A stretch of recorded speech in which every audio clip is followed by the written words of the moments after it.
Welcome to the fourth and final part of our series on the Balkans. After 9 days and over 3,000 kilometers on the road, our voyage through spectacular coastal scenery, dramatic alpine landscapes, ancient citadels, medieval castle towns, and natural wonders is finally coming to an end. With Greece, Macedonia, Albania, Montenegro, Bosnia, and Croatia behind us, we're now ready to explore Slovenia, the last country in our 7-nation journey. So join us, I'm David Saldran, and this is Executive Class.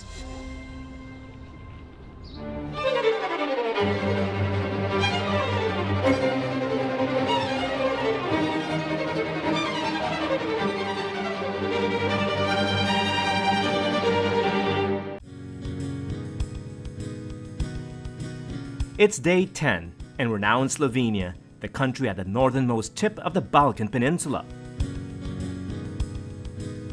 Slovenia shares more than just a common border with Croatia. Both are predominantly Slavic, Roman Catholic, and once a part of the former Yugoslav Republic, and the Austro-Hungarian Empire before it. But Slovenia is unique among the states of the Balkans, and some say, the least Balkan of them all. And arriving at Bled, high up the Julian Alps in northwest Slovenia, you get a sense you're in a different part of Europe altogether, with a look and feel that's perhaps closer to Italy or Austria across the border.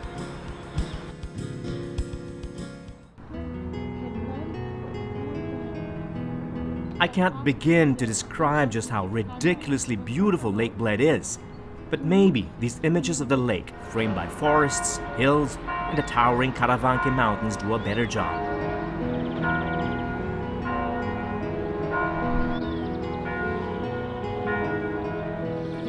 It's a postcard-perfect scene like few I've seen. The lake,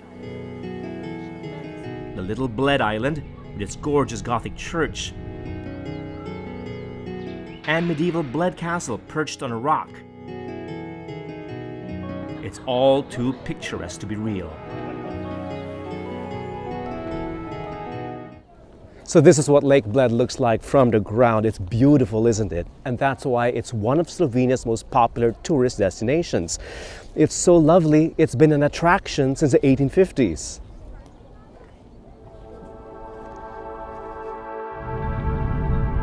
Back then, aristocrats and royals were drawn to Bled's natural beauty and the promise of a leisurely holiday, but most of all, for its therapeutic thermal springs.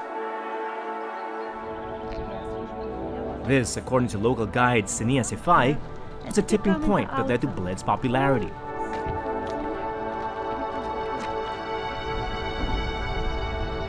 Spa destination, it became after the year 1852, when from Switzerland a very important man is coming, we can say, with the name Arnold Rickley.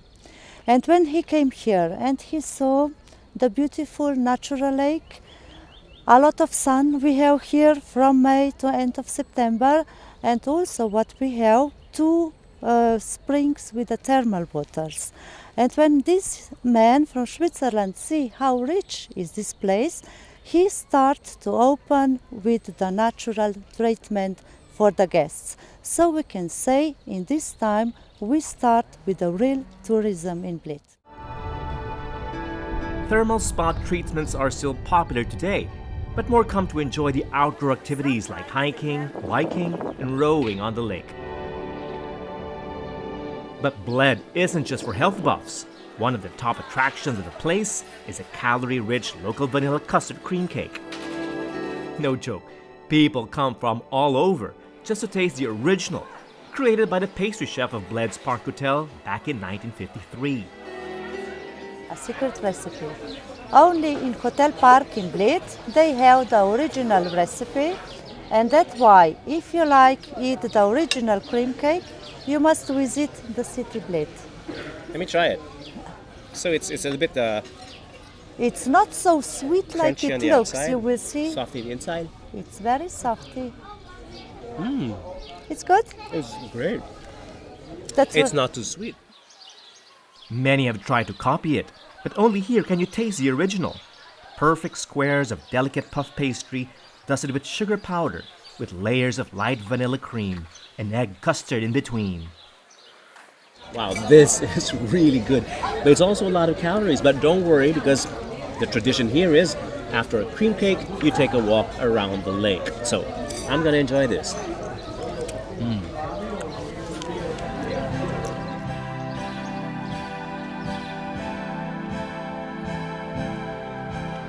A great way to burn those calories is by climbing Bled Castle on top of a craggy rock on foot.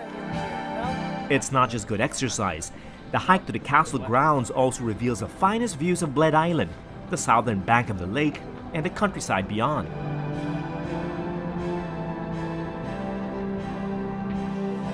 The original castle dates back to 1004, when it was used as protection against invaders. It was a small castle compared to other castles. You know how? in the First it continent. was only the protecting wall and one tower. All other buildings, what you see, they start to build in the medieval. But in this form, in the Renaissance style, they are from the 18th century, all of them. It was used primarily as a defensive fortress, not a palatial home, and that explains the Spartan character and lack of frivolous details in the architecture. Still, there's more to this castle than taking selfies with a lake behind you. In the lower courtyard is a printing press, where books in Slovene were printed in secret. Back then, only Latin or German was used for official communication and instruction, and the growth of Slovene as a national language can be credited to underground presses like these. The castle's cellars are also worth a climb. Slovenian wine is rare outside the country and very good value for money. This is Rebula, also local. Take time to tour the castle's museum and chapel as well, and discover that indeed there's so much more about Bled that's interesting than just the breathtaking scenery, even if that alone is worth the trip. But hard as you try, Slovenia's natural beauty is impossible to escape. We're now at Postojna, halfway between Bled and the capital, Ljubljana. Postojna, like Bled, is home to another world-famous natural attraction, though this one is entirely subterranean. Peter, the official guide, proudly proclaims Postojna Cave is Europe's largest and most visited cave. He's here to show me why. The 1.5-hour cave tour starts with this thrilling and winding train ride on the world's first, oldest, and longest cave railway. It takes you through an underground network of karst tunnels and galleries, formed over a span of 2 million years, many filled with spectacular stalagmites and stalactites of all shapes, sizes, and, yikes, levels of sharpness. Watch out, some of them are so low, they can actually graze your head. The entire cave network covers 24 kilometers of ground, but a trail open to tourists only covers 5. Still, more than enough to uncover Postojna's awesome subterranean secrets. The walking tour begins at the foot of the Great Mountain, the cave's highest point. You said it, there's enough space here to fit an entire cathedral.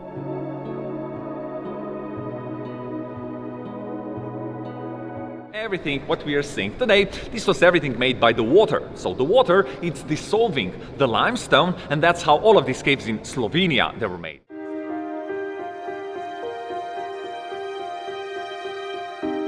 These colored stalagmites, stalactites, and dripstones were formed over the last 500,000 years, even more, and drip by drip, growing by at least 1 centimeter every year. It's all the mysterious work of nature in here, save for this Russian bridge, named after the Russian prisoners of the First World War who built it. Crossing over takes you to what's called the Beautiful Caves, so called because, well, they just are. The names of the galleries and halls are all self-explanatory. This is a spaghetti hall, named after the rock surface's stringy noodle shape. There's also the White Hall, for its milky white color, the white from calcium carbonate present in the cave's limestone layer.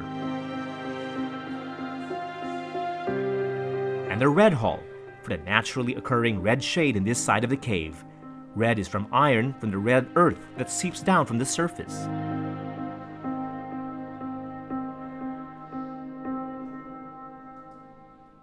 But now that's the smallest cave in the world. Now see this one. Yeah, we're This one over here? Yeah, can you see the smallest of them all in the world now? With its That's own really the smallest drips. There are more surprises further down the trail. And like gazing at clouds, staring at the strange-looking rocks often reveals some very familiar objects. But now if you look on the left side over here, you can see even the Romeo and Juliet dripstone. Romeo and Juliet. Yeah, okay. Yes, they love each other, they saw together. So some of them we gave them names. The walking tour ends at a cavernous concert hall where live performances take advantage of the fantastic acoustics of the place. Christmas is an extra special time in Postojna Cave, with concerts and nativity plays staged at the hall and other parts of the cave.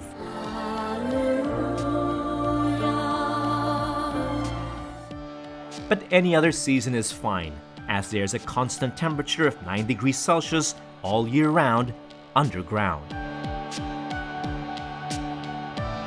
I would never have thought spending 90 minutes in a cave could be this fun. Like an Indiana Jones film, it's got science, history, mystery, and adventure rolled into one.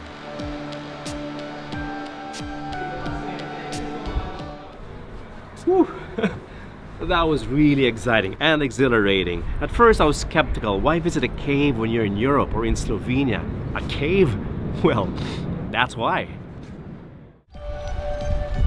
Up next, our Balkan adventure finally comes to an end in Europe's greenest city. Enjoy the carless streets and sustainable lifestyle of the Slovenian capital, Ljubljana, when executive class returns after the break.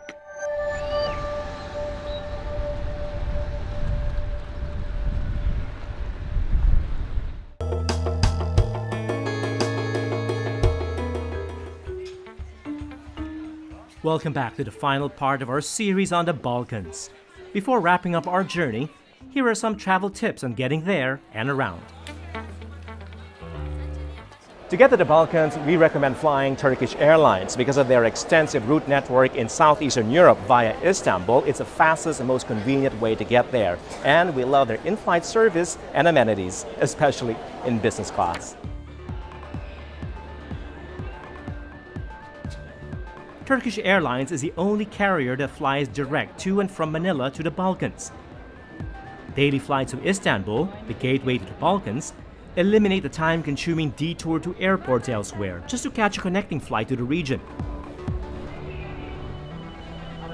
Turkish Airlines flies to more countries than any other airline, and that includes to all countries in the Balkans, including secondary cities. The in-flight service is top-notch as well, and I can vouch for that from my personal experience in business class. It starts with the elegant cabin design, and of course the plush seats, which double as full-lie flat beds at a touch of a switch. It's got pretty much all the bells and whistles you'd expect from a long-haul business class seat, state-of-the-art in-flight entertainment system, in-seat massage, and extra generous legroom, with an ottoman that doubles up as extra storage space or a seat. Ottoman, by the way, is also the name of the Turkish Empire that once ruled parts of Europe and the Middle East. Now, the Sultan's court was known for its penchant for luxury, and here you get a taste of that legacy. All meals are prepared on board by their flying chef, with the help of the friendly flight crew. It's an experience that extends seamlessly to the award-winning Turkish Airlines Lounge Istanbul. The vast two-story lounge houses multiple dining outlets and entertainment spaces for guests. It's one of the few times you wish your layover at the airport was longer. And in case yours extends beyond the usual, you can avail of a free day tour of Istanbul. The city at a crossroads of east and west is only less than 3 hours flying time to over 50 countries in Europe and the surrounding region. It's flying convenience like this, and the award-winning comfort and service TK is known for, that makes the airline our top pick to the Balkans. How to travel on land across different Balkan states is next.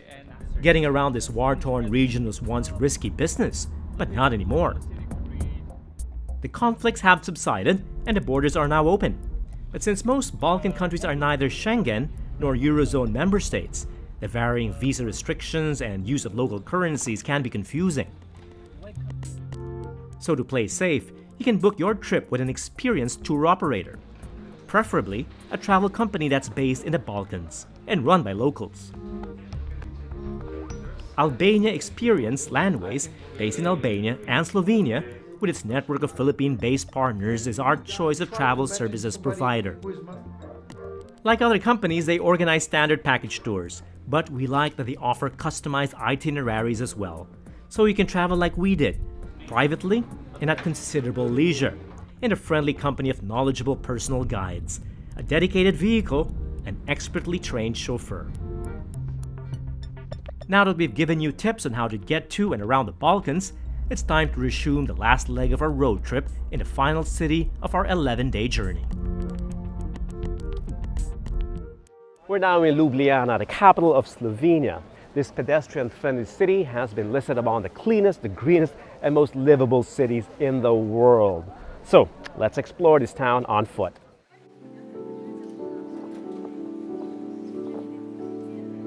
Ljubljana is a lovely city built on a human scale. That's architectural jargon for a compact urban space, where residents can easily walk or bike from where they live to where they study, work, shop, dine or play. In other words, it's a city designed for exploring on foot, and with a local guide you can cover most attractions in little less than a day.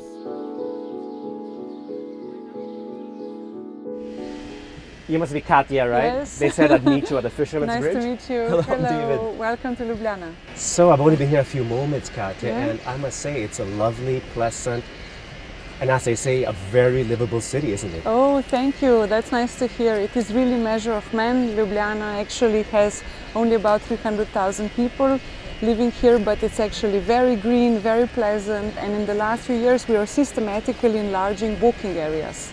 It wasn't always like this, right? I mean, No, it was quite chaotic in the past. Sometimes we even forget about that. We used to have cars everywhere in the city, even on the main triple bridge.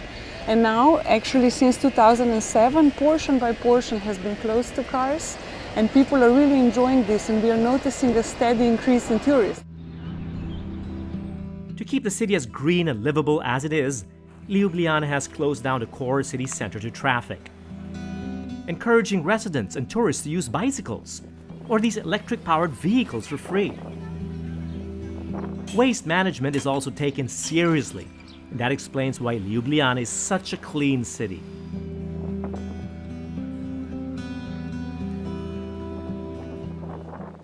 Well, this is something that Slovenian people care very much about. They really care about quality of life, and Ljubljana is becoming a bit of a pioneer in this sense. Not only very large green surfaces, large parks, we also have actual urban forest within the city. Really? Yes, we have two large portions, the Castle Hill and also Rožnik Hill. And this is one of the reasons that Ljubljana last year was the winner of European Green Capital Award.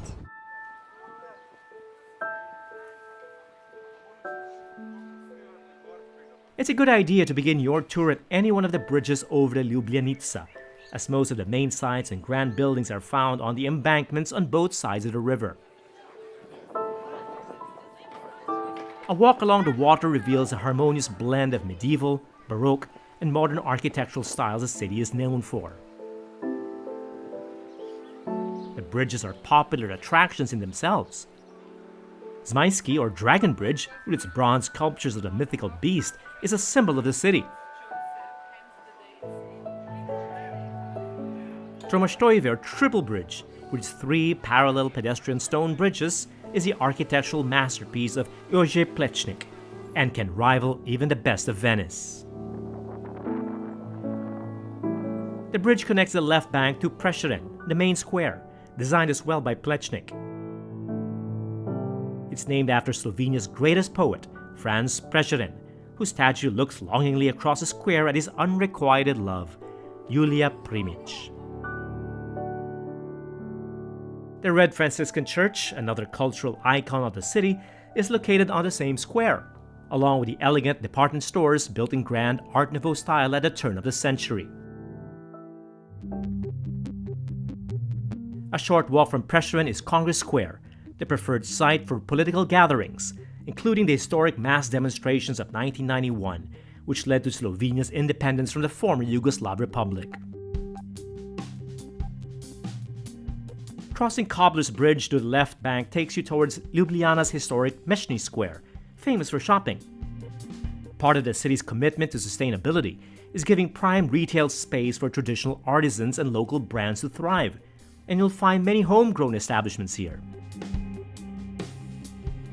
Few know this, but Slovenia produces some of the finest, subtlest sea salt in the world, some of it used in Piranske Solin's heavenly dark chocolates. The shop is at the foot of the charming square where the town hall and the Baroque fountain of the three Carniolan rivers cools the air. Medieval Ljubljana was flattened after an earthquake in the 16th century, and most of what was built after, like the city's cathedral, was rebuilt as a Baroque masterpiece. Any walking tour must include a taste of typical Slovenian cuisine, as Zontingov Square, where the market stands, is the ideal place for that. They start really early in the morning and it goes on all through the day. It's possible to buy lovely fresh produce. It's something that local people really care about. And it's also a very important center of social life. So not only fruit and vegetables, but also meeting friends, going for coffee, usually coffee and cake.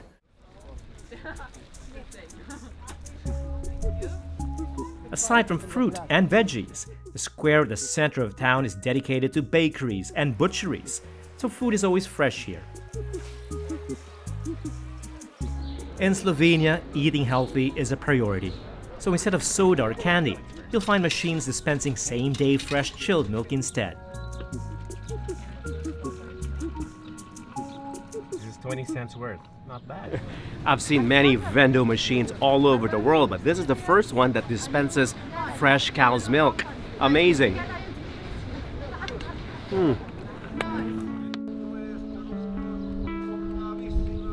A meal in any of the cafes and restaurants around the market is pretty much the same, cooked with fresh, locally sourced ingredients, like these black truffles and cow's cream.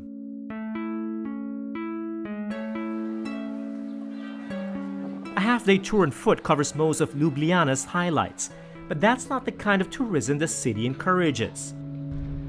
Whether it's leaning on the bridge, lying on the embankment, or seated at a cafe on the Riviera, Katja suggests taking it slow like locals do, to allow Ljubljana's charm to cast its spell over you.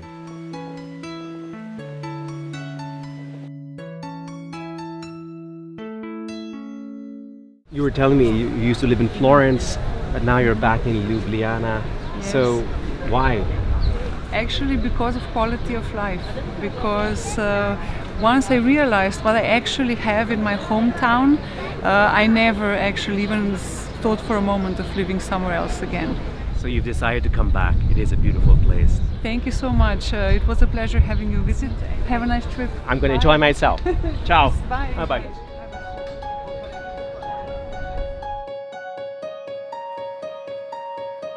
Yes, it's a fitting way to enjoy my last day in Ljubljana, a city that means beloved. It is a lovable place indeed, and beloved by locals, just like every city we've been to in the past 11 days. On the surface at least, Ljubljana may not represent the typical Balkan city, and Slovenia the average Southeast European city. But that's exactly the stereotype of the Balkans which only traveling to the region can correct. The Balkans, after all, is an old geopolitical term imposed by foreigners, often used disparagingly to describe this misunderstood part of Europe, which, despite sharing a common history and geography, remains a region that's far from being uniform. The great empires may have left an overwhelming influence on the Balkans, but each country I visited is unique, with distinct natural wonders and cultural features waiting to be discovered by travelers. And that's all for a series on the Balkans. I'm David Saldrad. Thanks for watching.